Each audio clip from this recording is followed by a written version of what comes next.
원칙적으로는 자가 조직으로 시술하는 것이 가장 안전하고 가장 자연스럽고 가장 바람직한 방법입니다. 이런 재료들이 충분히 있으면 수술 자체는 쉬워집니다. 근데 나중에 문제가 발생될 수 있고 모양적으로도 조금 부자연스러운 면이 표현될 수가 있기 때문에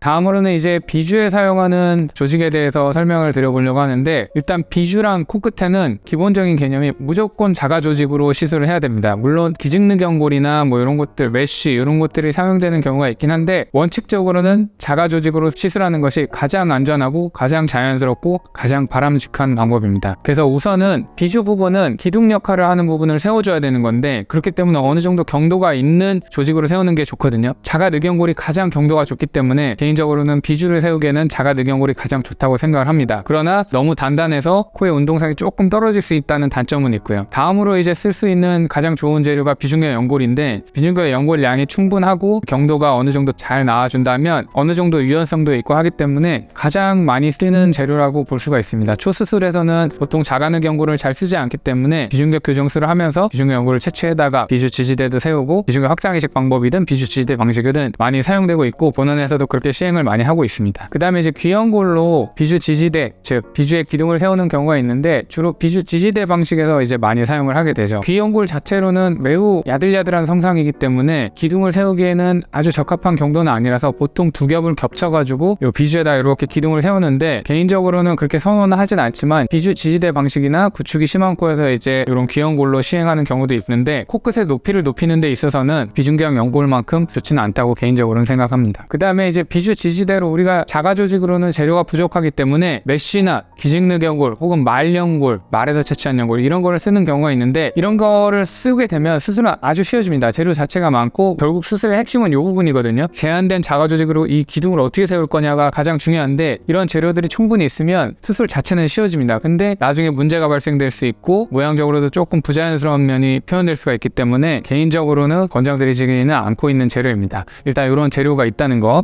그렇게만 알고 계시면 될 것 같습니다. 그리고 메쉬에 대해서는 저희가 따로 영상을 하나 만들어서 첨부해 놓았으니까 이 영상을 참고하시면 좀 더 자세히 아실 수 있을 것 같습니다. 그 다음에 이제 비주 기둥을 세웠으면 코끝에 조금 더 높이를 높이고 부드럽게 표현되게 하기 위해서 어떤 재료를 사용하냐, 뭘 이식할 수 있느냐, 끝에 넣는 재료를 살펴볼 수가 있는데, 가장 좋은 거는 개인적으로는 귀연골이라고 생각합니다. 귀연골은 아주 야들야들하기 때문에 코끝을 자연스럽게 표현을 해낼 수가 있고, 진피도 사용을 할 수 있지만 진피는 흡수가 되기 때문에 귀연골은 또 연골이라 흡수도 안 되고, 그래서 가장 좋은 장점이고, 귀 쪽 부분에 특별히 절개를 하나 더 가하지 않아도 되기 때문에 실제로는 비중격 연골을 가장 많이 사용을 하게 되는데, 만약에 귀연골까지 우리가 채취를 할 수 있다, 귀연골까지 환자가 쓰도록 하고 코끝에는 귀연골로 넣어달라 이렇게 하면 코끝에는 귀연골을 쓰는 것이 가장 자연스럽게 표현이 됩니다. 그리고 늑연골은 경도가 너무 단단하고 마치 이 플라스틱 같은 재질처럼 만져지기 때문에 코끝에 넣기에는 너무 단단하고 그 마진이 그대로 피부에 드러나기 때문에 아주 피부가 두꺼운 분이 아닌 경우에는 보통 코끝에 사용하기는 불가능하다고 보시면 될 것 같습니다. 두 편의 영상에서 저희가 콧대부터 비주,